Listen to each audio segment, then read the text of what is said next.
Good morning, everybody. For me, at least, and good afternoon for yourselves. Greetings from United Arab Emirates, from Abu Dhabi. My name is Edwin Lammers. I'm the Vice President for Commercial Affairs for Khalifa Industrial Zone in Abu Dhabi, the largest industrial park development at this moment in the Middle East. We are here to explain to you today all the opportunities we might provide for Australian and New Zealand businesses within the Middle East, in the UAE, and of course in Kizzad in more specific. It's a shame we can't be there ourselves. We would have hoped to come and visit Australia and New Zealand, beautiful countries to go and visit and to explore directly with yourselves what is all possible in here.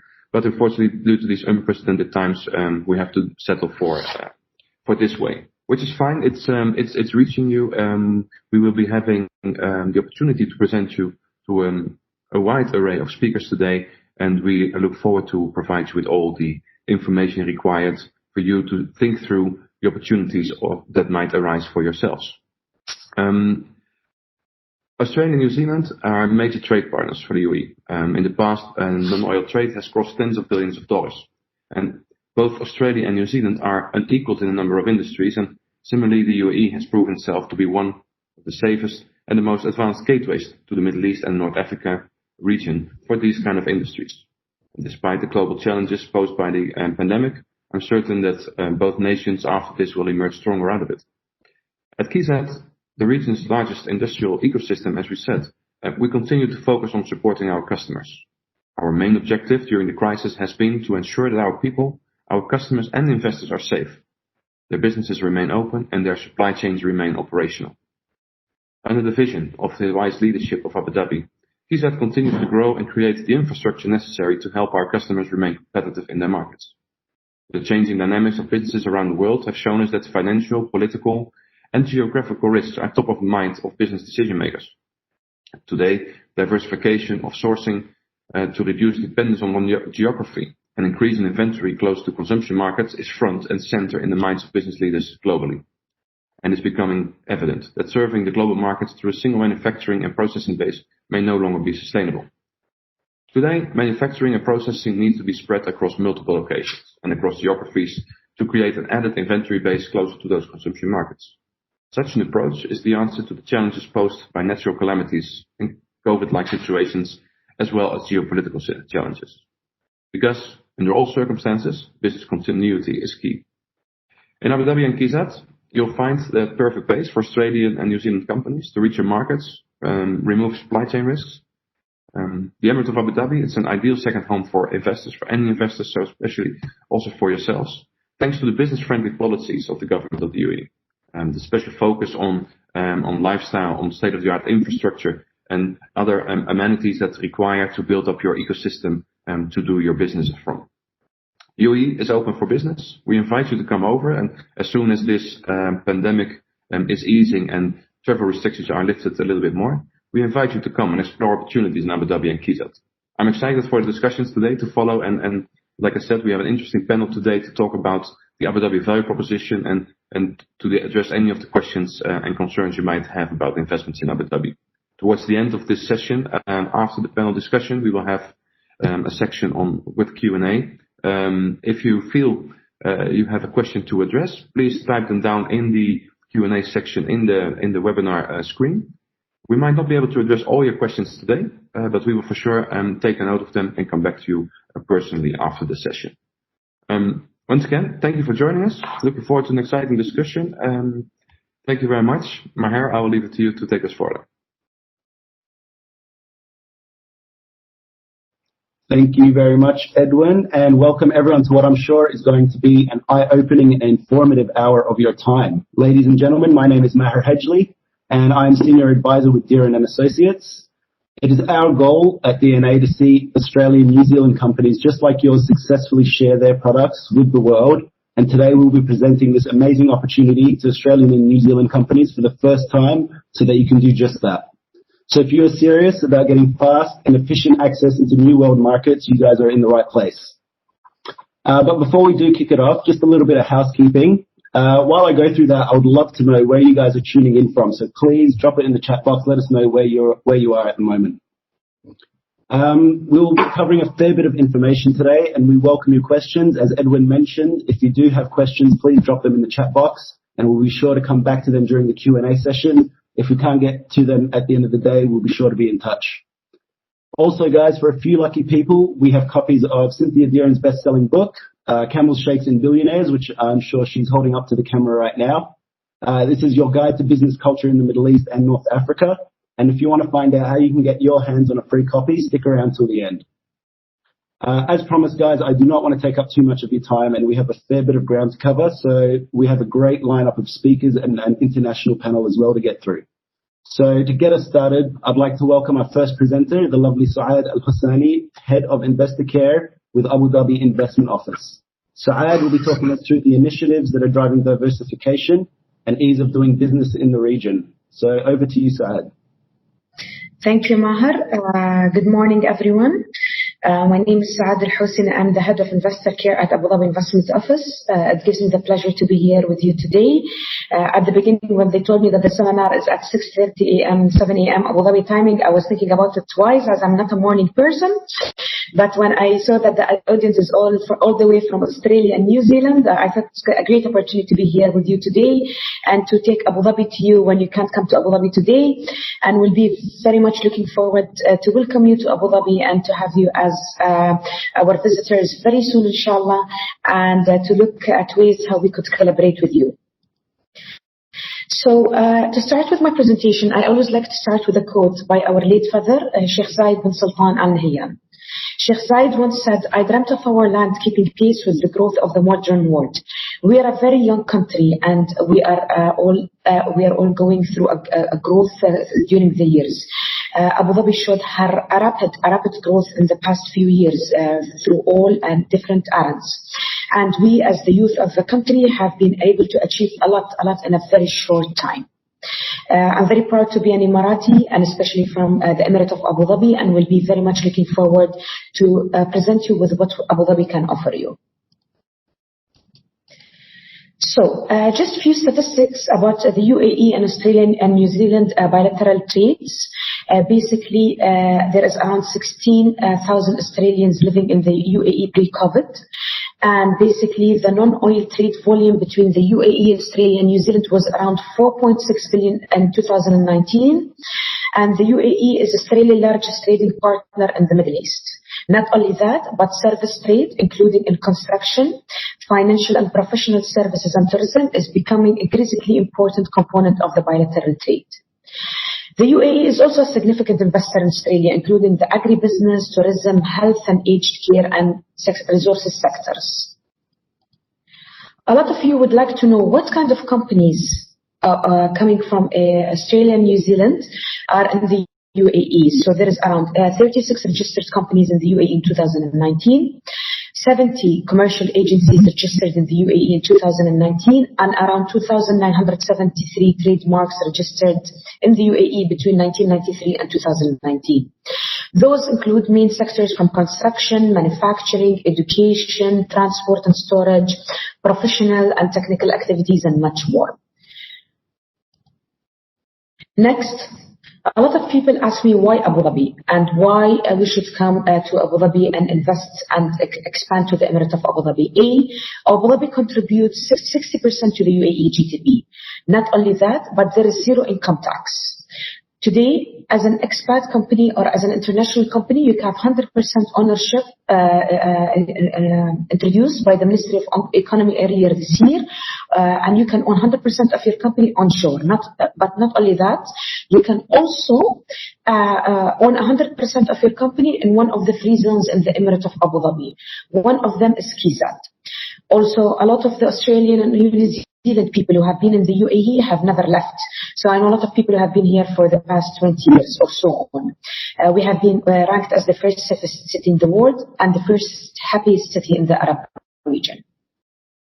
I'm going to take you through more of the statistics in the next slides and about what Abu Dhabi can offer you. So, this slide basically covers why Abu Dhabi is a lead economic in the ecosystem. So not only the UAE, but Abu Dhabi specifically is investing highly in technology, while also creating the right environments for innovation-led companies to thrive.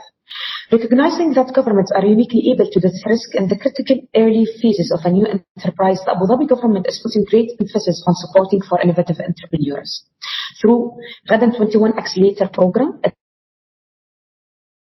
it's one of the largest accelerator program, or maybe the largest one till today in the Middle East. We also built a tech ecosystem through our partners like Hub 71, ADGM Tech Startup License, and Mubadala Investments. A lot of funding sources, including Abu Dhabi Holding, Mubadala Ventures, and the region's largest bank, FAB, are all sources available for you in order to have financing resources in the UAE, and specifically in the Emirate of Abu Dhabi. From a research university's perspective, we have 16 universities, including Khalifa University, Kizzad, NYU, Mohammed bin Zayed, University of Artificial Intelligence, and much more, who have Abu Dhabi as their hub. So basically, if any Australian or New Zealand companies are looking for universities to partner with, we will be more than happy to introduce you to those universities for your partnerships. The UAE have more than 200 nationalities. So basically, access to talent and pool is very easy. It's 8 hours flight from Asia and 8 hours flight to Europe. Basically, we have the best and amazing airlines like Etihad, Emirates to access both regions all the way. Who is Abu Dhabi Investment Office and what can we do with you? We are basically the government hub to help you to access the market. We basically promote Abu Dhabi as the preferred investment destination. We attract innovation-focused companies to Abu Dhabi, and we facilitate and open investment opportunities for investors who's looking to Abu Dhabi. We provide 2 types of investment services: investor care services and incentive instruments. The investor care services basically is the department that I'm proud to run, along with an amazing pledge of team members. What we do is we basically help investors from A to Z in order to expand to the Emirate of Abu Dhabi. We provide them with data. So basically, if an investor wants to know why he should come to Abu Dhabi, what are the sectors available, who could he access? We provide network access. So basically, if an investor wants to meet government entities, he wants to have introductions into the ecosystem, into partners, into private sector businesses, we'll be more than happy to do so. We will help them also to establish a company in the UAE, and specifically in the Emirate of Abu Dhabi, whether it's onshore, offshore, within the free zones. They want to invest and expand their manufacturing in Kizzad. So Kizzad basically is one of the free zones that we are proudly partnered with. And we promote for industrial and manufacturing companies looking to trade and to import and export within the region. We have also Abu Dhabi Global Market. ADGM is our financial free zone in the Emirate of Abu Dhabi. We have Masdar, which is our renewable energy. We have 2454, which is our media free zones in the Emirate of Abu Dhabi. And we have Abu Dhabi Airport free zone, which is specialized in industrial.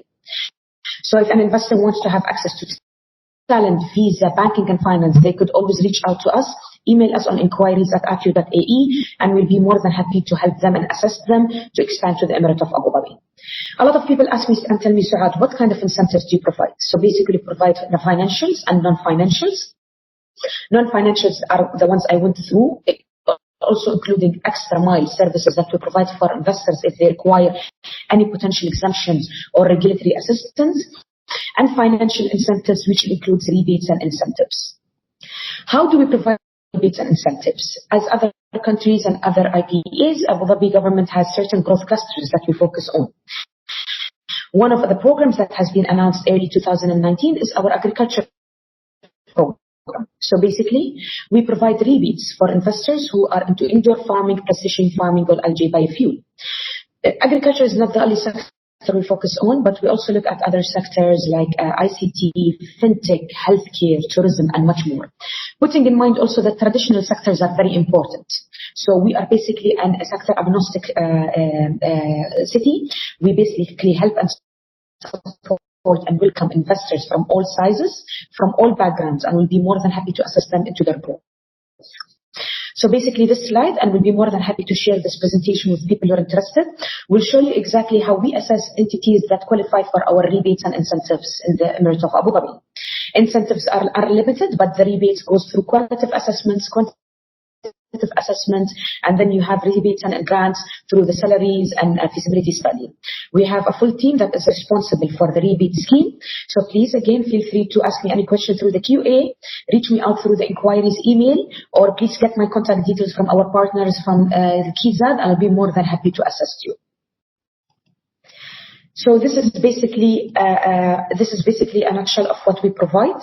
We will be your right hand. We will be your key to the Emirate of Abu Dhabi. Myself and my colleagues are available to support and assist and to help you into developing your business and expanding into the Emirate of Abu Dhabi.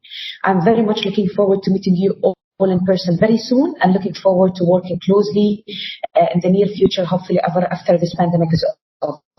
Thank you so much for your time and thank you so much for listening and looking forward to working closely with you. Thank you so much. Thank you, Suad, for painting a very clear picture of what's currently happening in the region. Next up, I would like to introduce Khalid Al-Marzouki. He's Director of Kizzad. Khalid will be highlighting the new opportunities that Kizzad has on offer. So please, Khalid, the floor is yours. Thank you, Maher. Thank you, Suad. First of all, I would like to say good evening to our colleagues and our friends in Australia and also in New Zealand. Personally, I studied my bachelor in Australia. I had over 20 days honeymoon in New Zealand, so I'm much familiar with the region. And this is actually where I want to start my slide, that normally even when we decide to select which city that you want to expand your business and you want to grow your market, of course, it's in the same time also you need to consider also the conditions of the staff that you are sending there, because they are also growing, they are also their children and all those aspects. And happy to know that Suad already has been covered many aspects about Abu Dhabi. So Abu Dhabi is actually one of the unique cities in the world, very modern, very attractive in all aspects, tourism, health sectors, logistics sector, industrial sectors. And as you see from this slide, we have been ranked actually number 11 of how easy to do business. So we are trying to support in all angles to make sure that any international investor, they feel home actually while working within the United Arab Emirates and within the city of Abu Dhabi. So just going through a number just to give you who we are and what we do in Kizzad and Khalifa Industrial Zone. So we are part of a group which is Abu Dhabi Ports. In total, we have around 1,500 companies invested of 150 billion AED dirham, which is equal to around 40 billion US dollar. This is just to demonstrate that most of the companies that we have today in the zone are into industrial. That's why the investment is actually large. But also we are catering and accommodating the SME sectors and the trading sector, service sectors, which I'm going to highlight in the next slides. In terms of the total size, it's almost a city. We are almost, 70-80% of the size of Singapore. It's in total 550 square kilometer. Within that, there is a free zone area, which Suad already covered, that the free zone has incentive where the international company can own the company 100% and operate in the local market and also, of course, in the region. Now, you see from this slide that we have Area A and Area B. Area A is fully developed, fully complete, and already 70-80% leased out. We are now developing Area B. So the free zone area is actually distribution in different area within the Area A and B. And so the company have actually the choice to select whether they want to have a domestic license, domestic status, or they go for the free zone. Now, so we have a land, we have different type of pre-built units when it comes, for example, to warehousing. So the company has a choice. The free zone, it's actually meant for companies who will be selecting Abu Dhabi, will be selecting UAE to be a hub for the region. So there will be a lot of business transaction, trade transaction of importing and exporting. So it is a perfect model. I don't want to go in details, but both of them has a lot of advantage. I can list more than 10 for each model.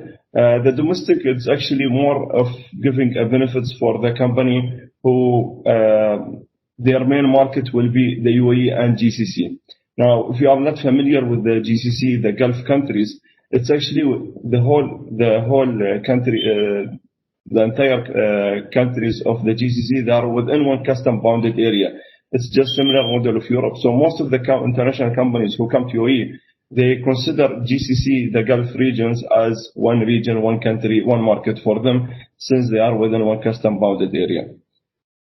So today, as a profile, we are contributing 3% of Abu Dhabi non-oil GDP, and we are aiming to reach to 15%. Now, if you see the location here, if you have ever visited UAE, you'll be familiar actually with our zone. But if you have not been, we are between the two main cities, which is Dubai and Abu Dhabi. As a driving distance, it's 30-40 minutes maximum driving toward Dubai, and the same thing going to the city of Abu Dhabi. So putting ourselves in positions that we are between the two main consumer market in UAE, this is actually giving us an advantage actually for the company to come and locate their facility there. Also, you see that we are adjacent to Khalifa Port. Khalifa Port also operated by our group company. So Khalifa Port, next slide here, just to give you understanding, because now mainly I'm speaking about connectivity advantage of being within Abu Dhabi and being within KIZAD, which is Khalifa Industrial Zone. So the Khalifa Port, there is two investments that took place in the last year in the Khalifa Port. One is a 4 billion investment, which took place by MSC, the Mediterranean Shipping Company, and the second investment by the Chinese shipping company, COSCO, which is around 1.1 billion. So with both these two investments and also other investments, they are jointly operating the terminals within our ports with our group company, and that's why we are expanding. Actually, we have already reaching around to 5 million of capacity, 4 to 5 million capacity of TEU, and in less than 4 or 5 years we should reach to 9 million capacity in order to accommodate actually the growth of the demand. Now we are also building a liquid and gas terminal. This would be actually something interest for the oil gas sectors. And also we have auto terminals. This is catering the automotive sector with capacity today 17,000 vehicles. Normally they are imported within our zone, then they exported to the other regions, I would say, especially to the CIS country and also to Africa. So the first answer for why Australia, why New Zealand company, why the Asian, why the actual international companies need to consider the regions of the Middle East and Africa.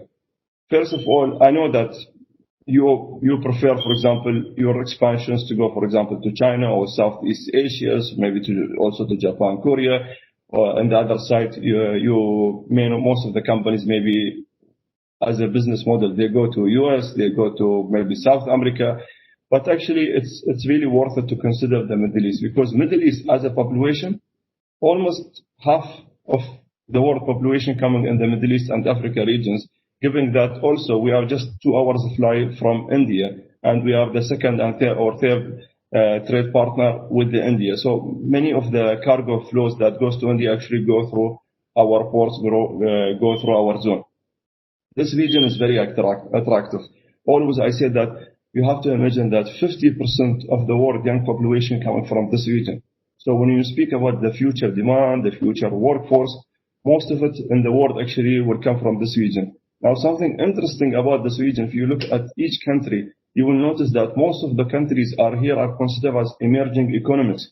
They are growing an average of 6, 7, 8% in terms of the GDP. So it is an attractive market actually to be here and consider growing your business in this region.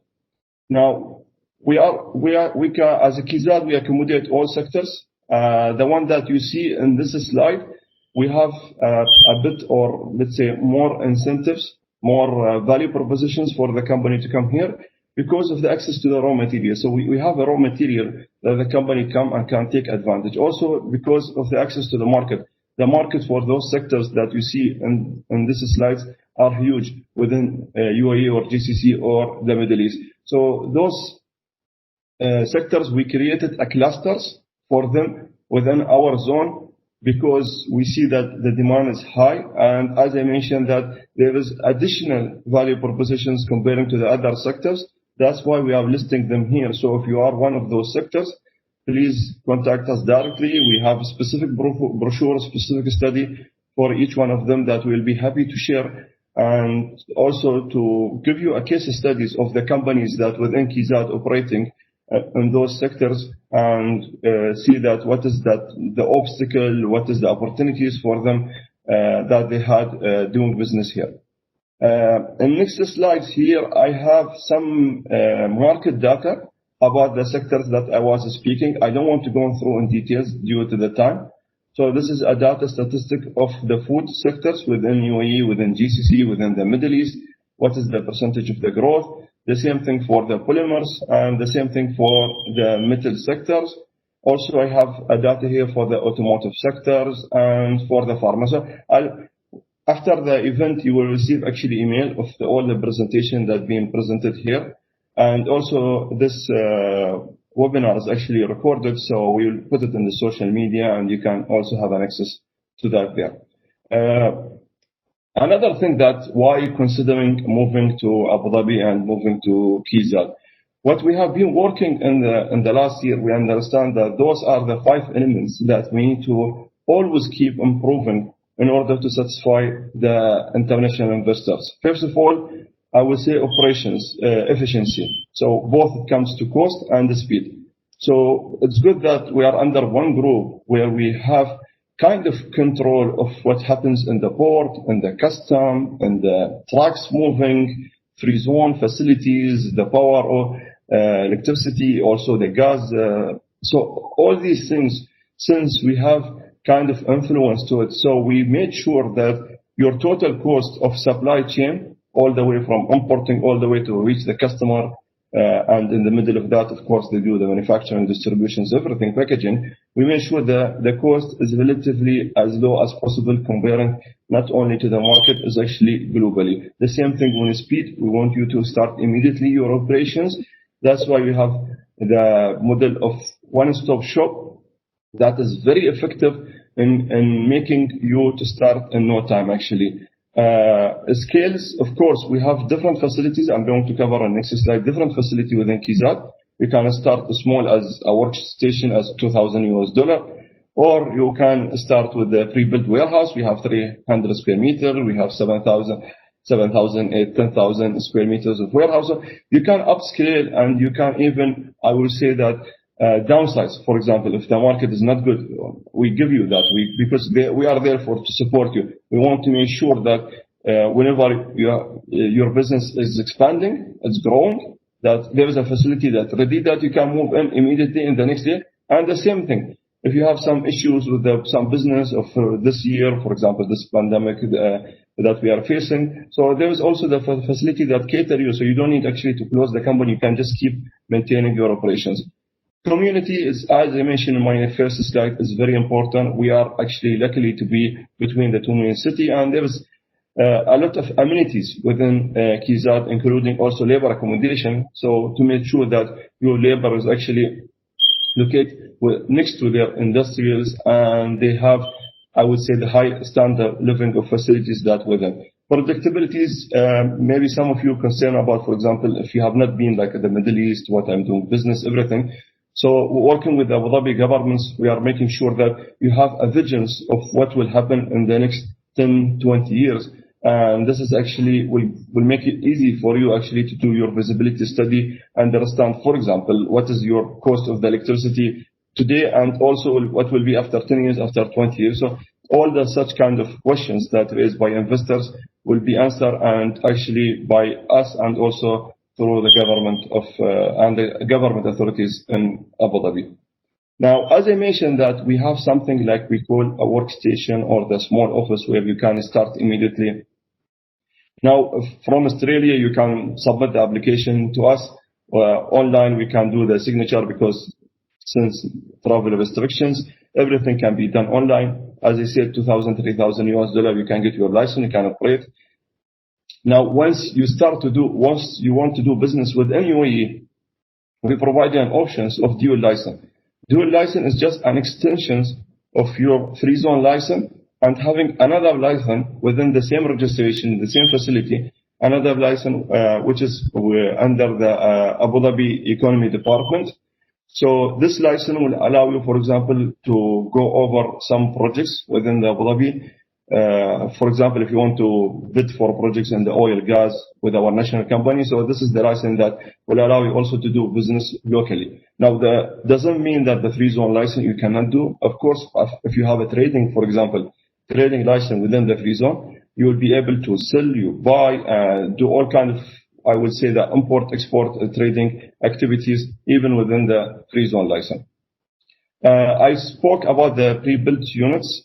We have different types of power. Some of them you can use it for manufacturing, or if only warehouse also, it's possible also to have it for warehouse. And if you are looking for cold storage, also we are building. If you are looking for something for showroom, if you want to showcase your products within the highway, for example, that connect Dubai and Abu Dhabi, also is possible. So different type of warehouse that we have in different locations within the zone. We think that we have all the types which is actually sufficient for any business model, and with all different sizes. As I said, it starts from small as 300 square meters and goes all the way even to, if you require, like, let's say 20,000-30,000 square meter of pre-built units. This is my last slides, and I really appreciate your time. As I was speaking that about one-stop shops, that we can do everything digitally now. So in the past, we always speak about one-stop shop, that you can come to one of our administrations sections. You can do everything there in terms of visa, in terms of, for example, getting a letter to open bank account, all these kind of things. But we made sure actually in the last years that the one-stop shop is now actually digital. So everything that I spoke about, and also any service that you want within the government's agency, you can just do it through what we call it Makta Gateway. Makta Gateway is a sister company of us. It's one of the entity under the Abu Dhabi Ports Group. So thank you very much for your attention, and looking forward actually for the Q&A to answer if you have any queries. Thank you. Back to you, Maher. Thank you, Khalid. There's a great deal for everyone to consider there, and a lot on offer. And again, I encourage you all to drop any questions you have in the chat box, and we'll make sure to come back and circle to those towards the end. Next up, guys, I'd like to introduce our international panel. So first up, I'd like to welcome Cynthia Deeren, Director of Deeren & Associates. We've also got Brett O'Reilly, CEO of Export New Zealand, and Kim Winter, CEO of Logistics Executive. And they're here to help us clarify any misconceptions about the region, to help us get a better idea of the current challenges companies are facing as they go international, and the mistakes that we see all too often, and how you can overcome them. So I think we'll get straight into it. Welcome, guys, and thank you for taking the time to be here. Sure. Great to be here. Thank you. I'll start off by asking you guys, what are some of the misconceptions that you see that ANZ companies have in regard to expanding into the region? Mm-hmm. I'll jump in on that one, Maher. And look, I should just say I could probably stand up here and talk about this for about 2 weeks. I've spent more than 10 years of my life working either in or on the Middle East. So I see people coming along with some pretty strange ideas about the Middle East all the time. One of the things I often hear from Western companies is, oh, look, we think it's just too hard. You know, it's sort of a foreign environment. We think it's too difficult. We hear this from Australian companies a lot. We know the truth is actually quite different from that. There are, I want to say dozens, I might even say hundreds of Australian companies that have gone to the Middle East and done really, really well. Now, if you want to take some specific examples of ones that have set up shop in the UAE and done a fantastic job, I'm thinking of names like Aspen Medical, which is an Australian company that set up the UAE's ambulance service. Servcorp, which is an outsourced office provider, had their first ever offshore office in the UAE and went on to expand around the world. If we look in the food and beverage sector, which as we know is a segment with a huge amount of potential for Australian and New Zealand companies, there are names like Bubs Australia, Byron Bay Cooking Company, Cannon Foods, Australian Natural Biotech Honey, Brook Farm, Baxter's, Sal Dolce, Della Rosa, and a bunch of others that are doing really well in that space. Similarly, if you look at the beauty sector, and this might be more appropriate for the ladies on the call, but there are a bunch of big names there, such as More, Lipstick Queen, Bean Body, Peppermint Grove, the list goes on. And so what I want to say is I would hate anybody to be on this call and think, oh, I just don't know, I think the Middle East is too hard for us. We know that that is absolutely not the case. Another thing we hear a lot, and Khaled touched on this a little while ago, is that people often think that Asia is better. And that has to do with the fact that there are, high volumes of trade going on between Asia and Australia, and I guess a kind of a push on behalf of the Australian government for quite a long time to grow that Australia-Asia relationship. But the numbers actually tell a different story. So, when we look at household spend as a percentage of GDP, in the UAE, household spend as a percentage of GDP is up around 50%. So that's pretty much on a par with how we spend in Australia. If you contrast that to a market like China, household spend as a percentage of GDP is much, much lower, so only 30 to 35%, and it's a similar story over in India. So what I want to say is, even though you might look at Asia and think, oh, that's better, when you look at the numbers and the spending patterns, that evidence actually does not stack up, and there is plenty of opportunity in a place like the UAE to do great business. There are tons of other points I could make here, but I think I just want to pick on one or two others. One really quickly is that people think Western brands won't work.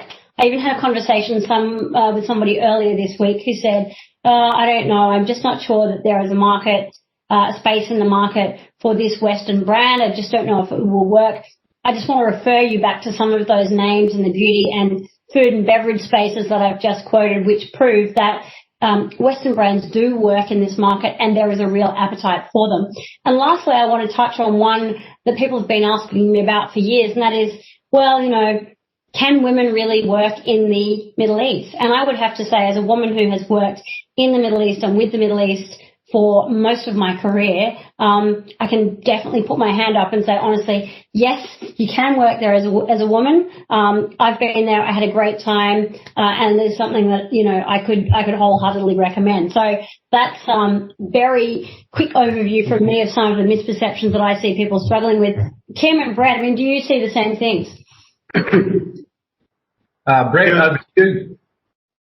Look, I think I would endorse some of the comments Cynthia has made. I think there is a misconception about the level of sophistication in the UAE, and we see certainly some great opportunities for New Zealand companies. Similarly, we can rattle out companies like Fonterra, Gallagher, Wipath that have done well in the UAE, and also companies like Checklink and Tegel. I think the other misconception is that the UAE is also a hub. It's a hub for the Gulf states, of course, but it's also a hub for other countries in the region and for North Africa. And at a time when New Zealand, in general, is looking to diversify its export market, many New Zealand exporters are looking to diversify to new markets. I think we have an established track record in markets, and also we have some great capability. And I think this initiative in particular really ticked a number of boxes for New Zealand companies, particularly those that are engaged in exporting goods and in many cases food-based goods, because it really wraps an ecosystem around that company, and quite often that's missing when you're looking to enter a market. So I think the way that KIZAD has put this together is really significant, and it's one of the reasons that we've got behind the initiative, and we see it as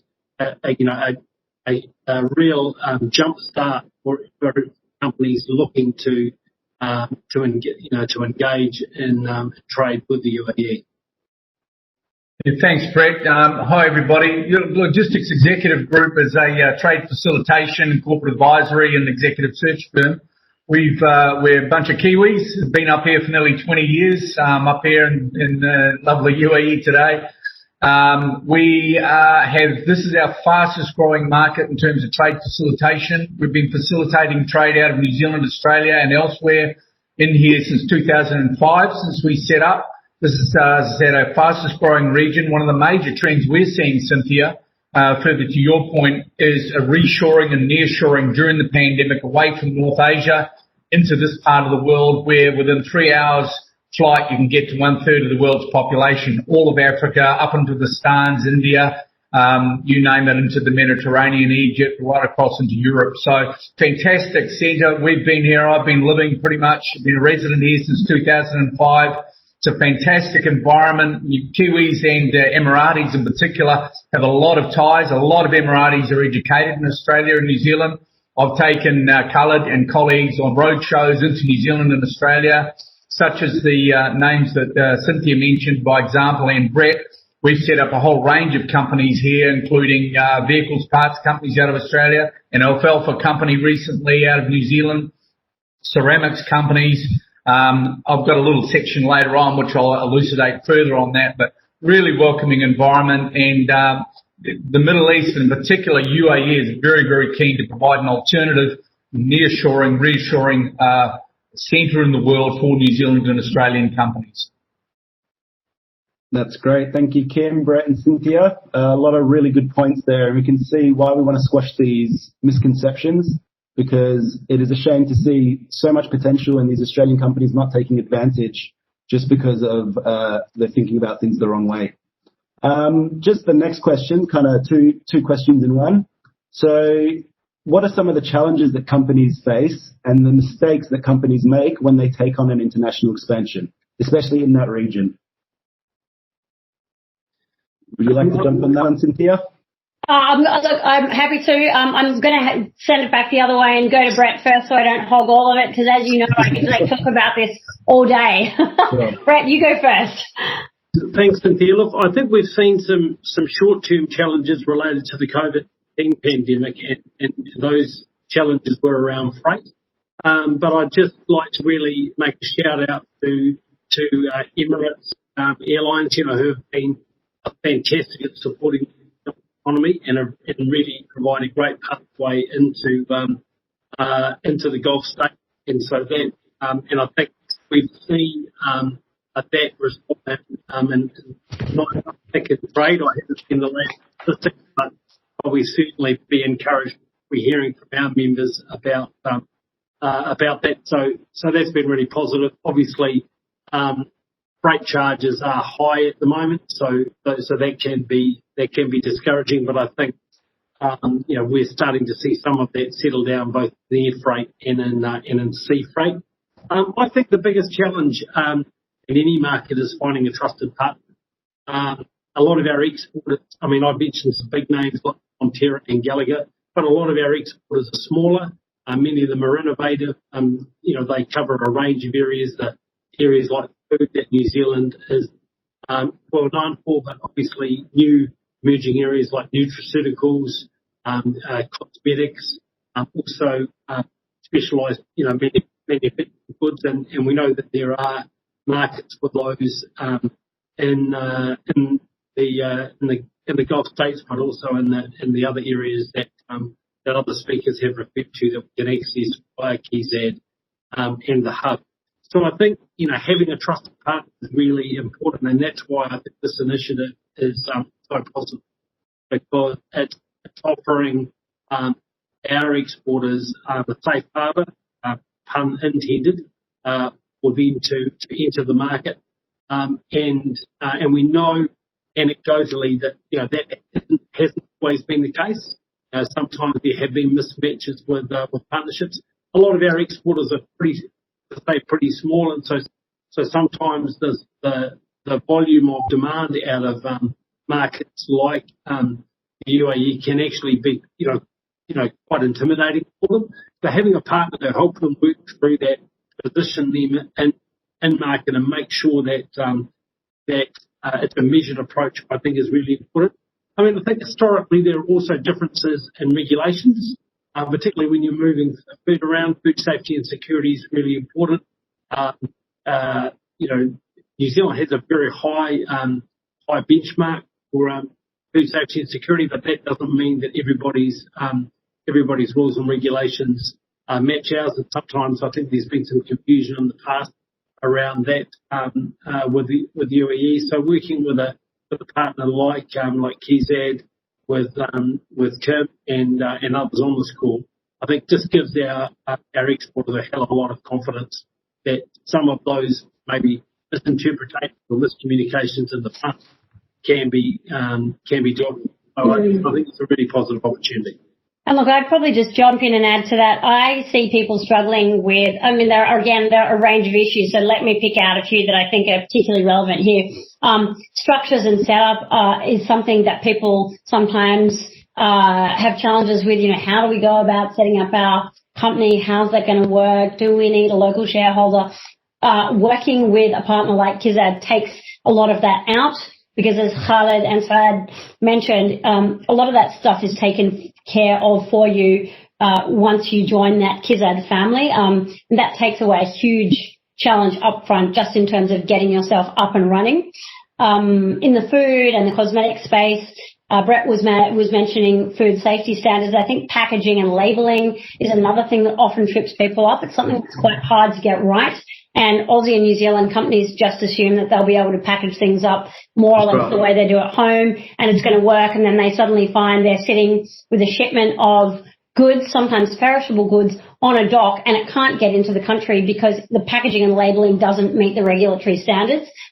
That is another reason that it is a great idea to work with a partner or with some of the advisors on this call, because we can advise you about, what you're going to need to do to jump all those hurdles. And lastly, and this is one of the most important things, people often don't really take the time to get across the cultural aspects of working with the Middle Eastern market. That is everything from how you work with your partners and your customers and your suppliers, right through to what are your end users on the ground going to expect. Because what we know is that while we can still often sell our products from home successfully in a new market, this is not just about the Middle East, this is around the world, there are often going to be changes that we need to make, either in terms of how we package it, how we market it, what features we include to make it absolutely perfect for our ideal clients in the new market. And that's a challenge that I see a lot of. And again, somewhere we're working with Kizzad and people who have done this before can be very, very helpful. So that's Cynthia. Kim, if you don't have anything to add, we're going to jump straight to you anyway. We're running a little bit short on time now, so I'd like Kim, who's going to run us through the ins and outs of how we go about setting up in Kizzad and how it could look like for your company to establish themselves in the region. So, Kim, take it away. Thanks, Maz. And thanks, Cynthia and Brett, for your good summaries there. But stay on. We'll just continue the panel because I'm just going to be short and sweet. Again, look, we've been here for 20 years. It took us probably 5 to 10 years to really establish the relationships here that we now have. We're the first New Zealand Australian company of any shape or size or scale of what is going on in trade facilitation, and I think we're still very much the largest, if not the only one standing. We offer a whole range of services right through corporate advisory for very large organisations, as these guys were saying, right the way through to small enterprises. Let's face it, 95% of companies in Australia and New Zealand are small organisations. They're in manufacturing, they're in agriculture, food service, cosmetics, different sorts of technology, e-commerce, and we've virtually assisted hundreds and hundreds of companies to set up here. We're very proud of the relationships that we've got here, both at government, federal government and state government level here, and at commercial levels. The offering from KIZAD covers all facilitation that you require, from larger organisations setting up warehouses, manufacturing, right the way through to small enterprises. As Khalid was saying, you can set up here in a collaborative, cooperative environment. We can facilitate all of that with Cynthia, Deeren and Associates, and with Export New Zealand, with Brett's organisation. We're very closely aligned. We have a very strong contracted collegiate relationship. And Logistics Executive Group holds a very strong contracted relationship with KIZAD to represent them formally and officially offshore including in Australia and New Zealand. We can answer any inquiry you have. My email address is there on screen, as you can see. We operate 5 time zones from here, so you'll get me virtually 24 hours a day. It's an exciting time. As I said, a lot of companies are reshoring or nearshoring away from the dependence and the problems we've seen during this year into this region where they can get to a third of the world's population very, very easily. Setting up here is very cost effective, both from an energy, water, and licensing perspective. Licensing, quite frankly, from when we first came here, nearly 20 years ago, was quite challenging then, but the government's done a fantastic job. Digitisation, simplification of everything. We're representing companies here right way through the whole economic zone, all the way through from industrial parts, education, financial services. As I said, e-commerce is happening. So a lot going on here in e-commerce. UAE is one of the world leaders in digitisation and online marketing and e-commerce facilitation. So we welcome any inquiries. It'll cost you nothing to inquire, and we're very, very happy to provide any assistance and advice along the way. Back to you, Maz. And Cynthia, you want to add anything to that? Brett? They're good? No, I think I would just add, Kim, we think that there's some fantastic opportunities and we're really delighted to be part of this relationship. Just on NZ, by the way, sorry, Cynthia, just on NZ, up here at the moment we have a fantastic, awesome New Zealand company in the food service area with unique, world-class, A-grade products.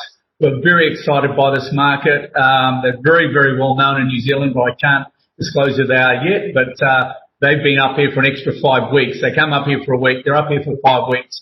They're staggered at the opportunity. They're ready to roll. We're very, very hopeful of being able to facilitate a final arrangement with them here. We've also got an awesome company. I know you guys are listening, Mark, down in Dunedin, with a fantastic manufacturing company, extremely unique, successful in many parts of the world, are about to enter this part of the market as well. So it's a very, very exciting time for us. Sorry, Cynthia. That's okay. I was just going to say I second Brett's comments, so nothing really to add there. Yeah. No, there's definitely some amazing opportunities there, as Kim just highlighted, and working with Deeren and Associates, Export New Zealand logistics executives, and Kizzad, we've got everything covered. So we're coming up to the end of this. I'd love to pass it on to Edwin to just go through any questions that you guys might have had. And over to you, Edwin, please. Yeah, thank you very much. I think everybody was very clear and insightful with their presentations. Nevertheless, a few questions came up, and I would like to start maybe with the most important one, which will be addressed to Brett. Of course, the industrial development of Abu Dhabi is trying to attract Australian investors, New Zealand investors to find a base here in Kizzad. What, from your perspective, would be the 3 main drivers that Kizzad needs to pay attention to in order to convince Australia and New Zealand manufacturers to shift their manufacturing base to Abu Dhabi?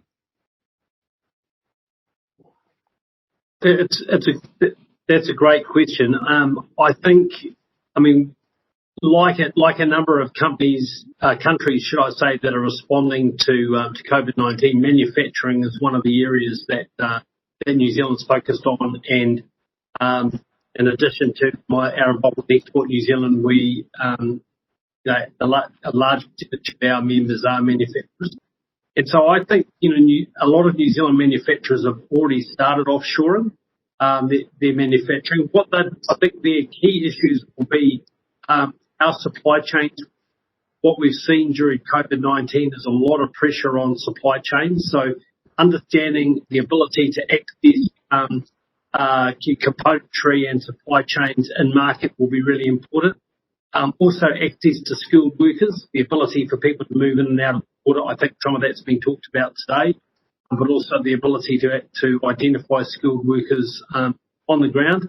And then I think also what are the available incentives for those companies. Some of them are very inherent in what we talked about Kizzad, but what are some of the other opportunities, the ability to partner with other organisations in market, maybe as what does the ecosystem look like that you're going to be part of? and who might you be able to partner with. But I think it's a really significant opportunity. More and more New Zealand manufacturers are looking to move manufacturing into region, because they recognise that that builds the resilience of their business. So that's something we'd be very keen to work with you on. Yeah, thank you. And may I use that then as well, just to redirect this to Khalid on behalf of KIZAD. You hear those points. If I sum them up, Brett, it's about supply chain management. How can we cater to that in order to secure that, especially during these times, but of course in general. The access to skilled workers and how we can ensure that the factories coming up have access to people that can operate and manage those plants. And the ecosystem for partnerships, incentives to stimulate them to come. Khalid, can I ask you to address the capabilities of Abu Dhabi Ports and KIZAD with respect to the management of the supply chain and the ecosystem that is trying to be built? Yes, Edwin. I think something that we really appreciate in our country, UAE, is actually the online platforms. And this has not been done now. It's since many years where our Prime Minister actually emphasized all government agency, which cities they are in the whole country of UAE, every services has to be online. And we are very actually lucky that, especially people who live in UAE, that they can conduct all their services, even from small things, like, for example, driving license, getting their telephones lines, and all these small details, all the way to custom duty, getting your import code, export code, clear your cargoes. So everything has been online for several years. I'm not sure where our status in the world, but I have been traveling most of the part of the world. I never seen such actually digitals. Maybe some advanced countries, yes. But we have very advanced system that within your mobile phone is just in few clicks, you can do everything. Even, for example, what you have asked about how to get the labors. Is actually, there is a lot of applications in your mobile or websites, if you access by laptop, where there's thousands of labor agency where you can go there, interact with them, get the rules, regulations. By the way, the rules, regulations of our labors, everything is online on our website, so you can easily go there, understand the requirements. It's very simple, very easy. It's in the international standards, but we made sure it's very simple. So all these things is actually, as I mentioned, is being appreciated all by our existing investors, and this is actually why we see them that even if their business maybe is not growing for some of the times, but still they are very happy actually to stay here because they see the service that they are getting from here. Yeah, thank you. I think before going to Suwat and ask her to elaborate a little bit about the availability of educational resources and skilled labor. And before that, because you touch upon the digital ways, Khalid, does that mean that e-commerce has its own space within the UAE, and how is KIZAD looking at that? Thank you for this question, Edwin, because I think it has been addressed by one of our attendees here. The e-commerce, as a discussions, it takes a while because there's a lot of elements. The most special thing is actually the supply chain. We understand that how the cargo is smoothly going to the end customer, not going through the agent. So we understand, and so to answer this question is very simple. Let me say, first of all, as a license, yes, we have. So if you want the e-commerce license, yes, we do have e-commerce license. Now, are you using online platform or you are just sending directly to the wholesaler or these things? So this will be a trading license, and I just spoke about the dual license, where you will be having the ability to operate within the local market. Now, if you are meant to do e-commerce within the local market, one of the things that I was explaining about facility having in the free zone and the domestic, here the domestic will play a major role, a better role than the free zone, because you will be inside the local market. So it will be just a process of getting a truck, taking the cargo, taking to the end customer. So So in terms of facility, we are ready. The license we do have, the option is there. It's actually what you want, because e-commerce, for if I speak to 10 people, everyone has a different thinking of the way that it works. So we need to understand exactly, are they using online platform only, or they are using also some logistic operations within the KIZAD, for example, they need some logistic company. So all these things we need to gather all informations, then we can come up with the right solution. Edwin, if I can just jump in on that, we currently are facilitating more than 20 companies from around the world, including New Zealand and Australia, with full end-to-end supply chain, including e-commerce, online ordering, fulfillment, distribution, and customer service. So we're there. It's been heavy input requirement during the pandemic, of course. A lot of e-commerce facilities for companies have more than doubled or 100% since the pandemic started. We're doing all of that and providing that, and more than happy to take any inquiries. Thank you, Kim. Thank you, Khalid. Suad, like I said, just to talk to you about the skilled labor force, Khalid has indicated the availability to laborers, the blue-collar laborers, which is widely available to support the industries and the manufacturing companies. What is the talent pool like in the UAE, and what is the government doing to increase the number of skilled workers in there? Is that something you could talk about? Sure. Thank you so much. First of all, as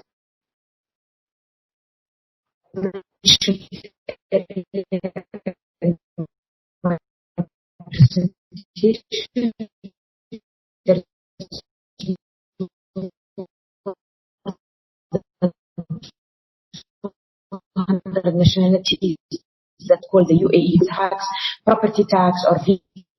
Edwin, a lot of the expats who has been here have had the UAE. I know a lot of people have been here, so even way beyond the UAE being created, like in the 60s and 70s, and never left, because it was just the best way from all perspectives, from safety, from access. Also, one more thing that you need to know is that the UAE have introduced the golden visa, which is a 10-year visa, and there is a certain criteria. But for investors who own property or have patents, or who have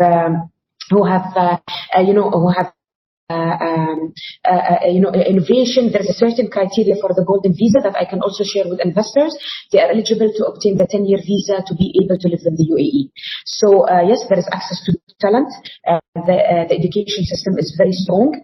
The mixture of people from all around the world is in the UAE, and we welcome people from all over the world to come and have the UAE as their home. Just a quick add-on, Edwin. So we've been running since 2005, one of the largest recruitment companies in the Middle East. We have over 100,000 people on our database, mainly in the mid to senior management role and sort of salespeople. So anybody who's interested and needs anybody up here to represent them or to assist them, we've certainly got contract and permanent capability across the executive market as well. Thank you, Kim. Thank you, Suad. Maher, I'm conscious about the time. I'm running over. I'm destroying your KPI. So people just keep sending your questions through the Q&A session. We will just make sure that we respond to them along the way in the days to come. Maher, over to you. Thank you very much, Edwin, and thank you everyone for joining us today. As you can see, there is a real opportunity there, and with KIZAD Export New Zealand, Logistics Executives and Deeren and Associates, we really providing an end-to-end solution for companies, no matter whether you're small or large. If we can go back just to the slide with Kim's details on there. We did promise you'll be able to get your hands on Camel Sheikhs and Billionaires, which is Cynthia Deeren's. It's pretty much a guide to doing business and culture in the Middle East and North Africa. So for the first 10 people to actually reach out to Kim, as soon as we hear from you, we'll grab your address and we'll be sending through a copy of that. Aside from that, guys, we are ready to wrap up. We've got the details there. Please feel free to inquire. There's no charge to asking a question, and the team is more than happy to assist you guys at every step of the way.